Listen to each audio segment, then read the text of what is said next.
Good morning. Thank you so much to every one of you who watch these videos. Thank you for those that comment back to me on how they bless you, or maybe talk to you that day and help you understand something that maybe you were having trouble understanding. I pray and ask that these blessings, these devotions, are blessings to everyone. I pray most that they will lead someone that's lost to know the Lord before it's everlasting too late.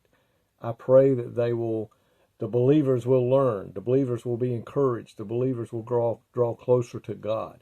I ask that you pray for my wife and I as we endeavor to work for the Lord, and that we will always be found faithful. I want to talk to you briefly here in Micah chapter 6, verse 8.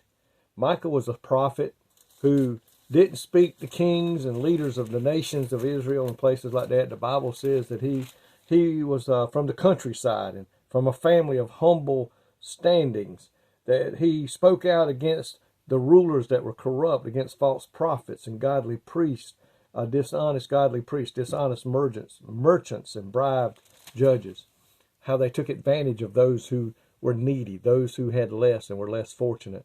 They took advantage of them.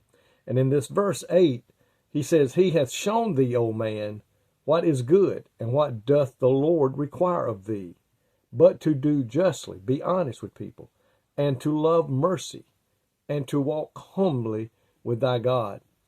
He says, Micah gives a threefold definition of what God's standard is of goodness and our commitment to living the godly life. We must act justly. The Bible says we are to treat others equally. The Bible talks in the book of Proverbs about uneven weights and how people sometimes would cheat people by weighing out stuff. You've always heard the old story, the thumb on the edge of the scale would cause the meat to weigh more than it really did and charge people more. Well, people were taking advantage of people, maybe those less educated, those less fortunate, to rob them and to take from them the blessings. It says, be honest in our dealings with others. And the Bible in Proverbs talks about that again, unjust weights and things like that, and taking advantage of people. It says we must be honest in our dealings with others. We must love and show mercy, show genuine compassion and mercy to those who are in need. Folks, we're not to jump on a man when he's down. As Christians, as children of God, we're supposed to do our best to lift them up, to be an encourager to them, to help motivate them to get up and get back into the life that God would have them to live. We are not to take advantage of them. That's what the world does. We are to be different. We are to live and set the example that God would have us to do. Jesus walked through this world as a servant. The King of Kings, the Lord of Lords, the Alpha, the Omega, the Father of us, the Son of God, came to be a servant, and you and I are required to do the same. We are to humble ourselves daily before Him in godly fear and reverence for His will.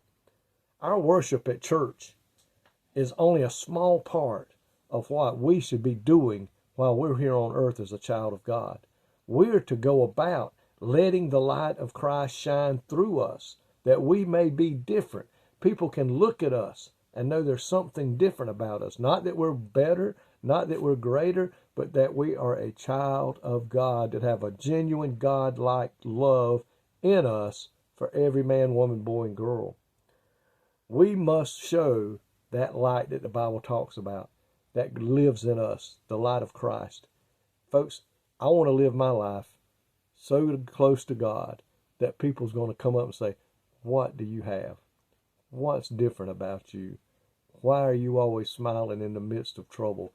Why are you always calm and collected in the midst of all that we've got going on in this world today?